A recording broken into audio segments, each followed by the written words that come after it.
What's up, guys, and welcome to another episode of El Jardín Perdido. Today I'm going to be transplanting an air-layered lime tree that I had started from seed.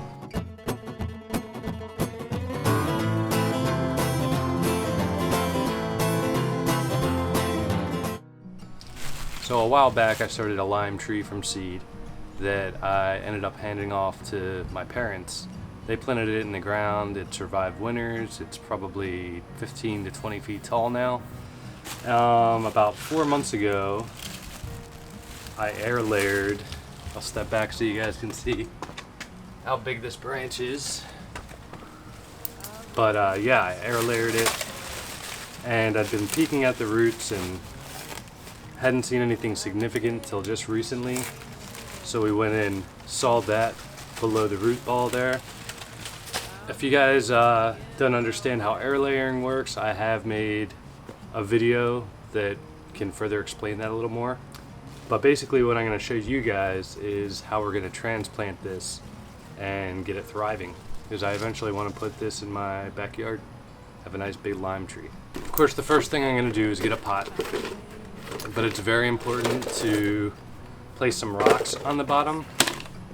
We don't have significant root growth here, so it's very top heavy, so that's important.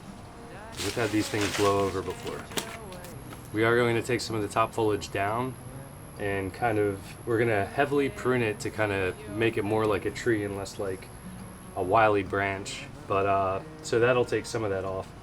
Also, one of the first things I did had fruits about this big, really awesome limes, but had 2 of those on there, so we removed those because those are going to stress the tree a lot without right now, you know, I was using a majority of the tree's actual roots, which are very well established.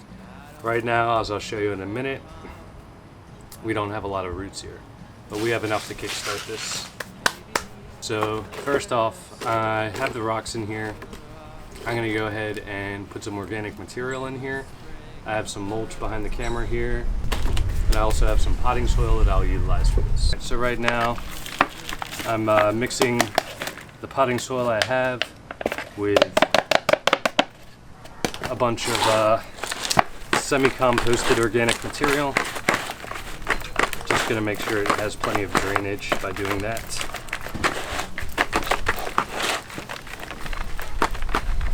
Alright, so we're not all the way filled up, but we're gonna get through some of the next steps here. Let's first assess the root growth under here. So I'm just removing the plastic here.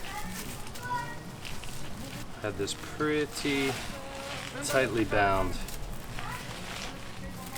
If you can hear my neighbors, you'll have to excuse that because that's just where I live.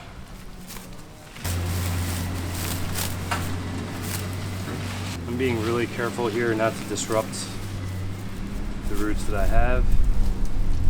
Did do quite a crazy job of tying plastic bags around this to ensure it would keep moisture. Opening this up over the pot here, catch any of that potting soil that wants to fall in.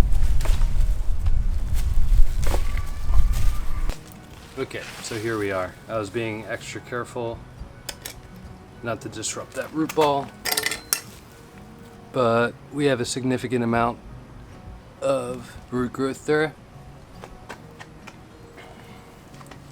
So basically I'm going to make room and put that all the way down in the pot.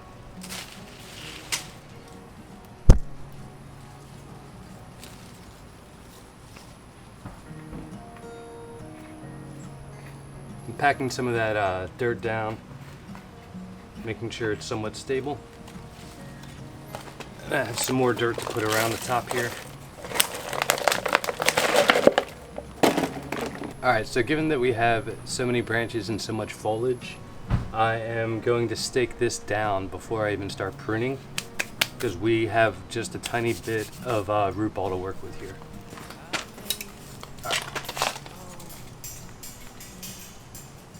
So I know that I'm going to utilize this branch coming up here, so that's where I'm going to stake it from. all the way down. Pat things down a little bit.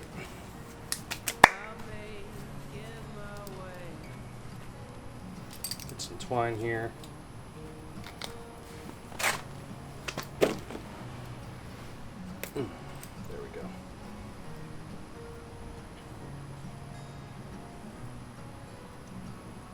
I don't know if I've ever showed you guys or told you, but when you are staking a tree, you can put it as tight around the stake as you want, but you need to put it loosely around the actual plant. You don't want to constrict anything. Okay. I'm going to do 2 points of contact here. That's good up there. I'm going to do it down here as well. And I'm going to do one more point of contact.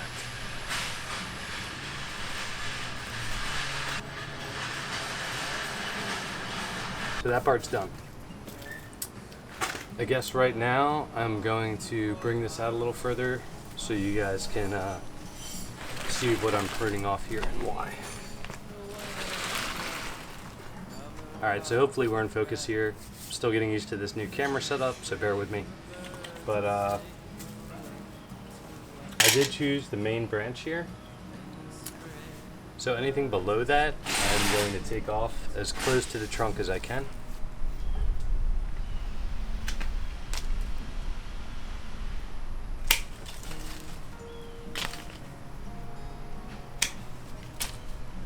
We do want to encourage growth more at the top canopy here. We're essentially trying to make our own canopy and training this tree to do so, grow that way. You know, I want a trunk which is going to be a little wiggly, but I do want a nice canopy. There's a side here that's going off even way out of camera here, so it's debatable what I should be doing with that. I could take the branch down from here, or I could leave a little bit and let it kind of fork out. There is some decent upward growth coming off of that. It's fairly close to the branch I want to keep. So I'm just going to take it down right next to that. Right there. This may look dramatic, but it's relieving a lot of the energy. My neighbors are the worst. So I'm going to go ahead and finish up pruning here.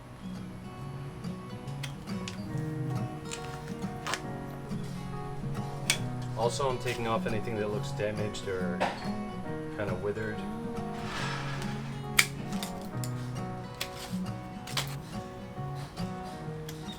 Now at this point, I'm just kind of gonna prune off to give the tree a little more symmetry on both sides.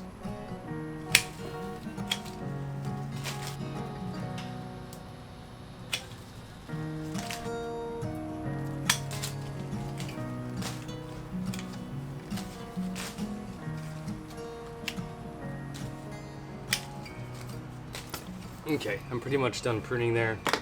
Another thing that I was doing was kind of thinning out areas, and basically also if you see a branch diverging in an upward way, you cut it here to train it to grow upward.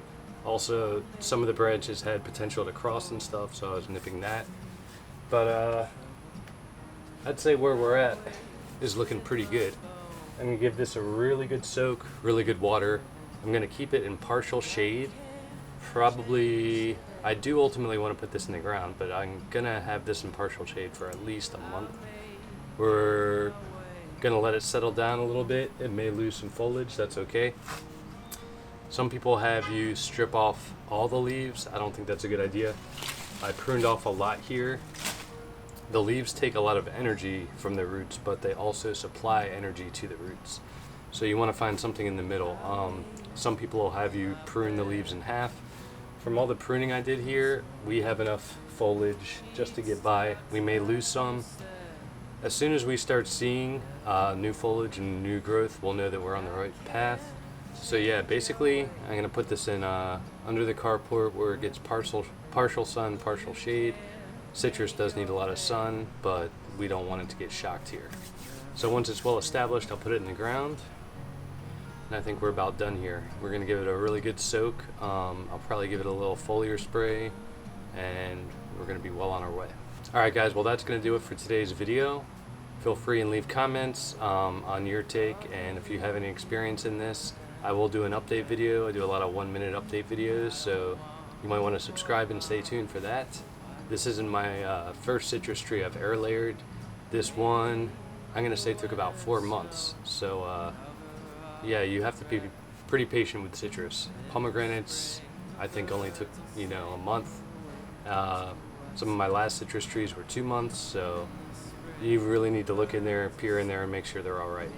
All right, well, that will officially do it for today's video. Don't forget to subscribe if you haven't. Make sure you leave a like, and yeah, until next time. Thanks for tuning in, guys.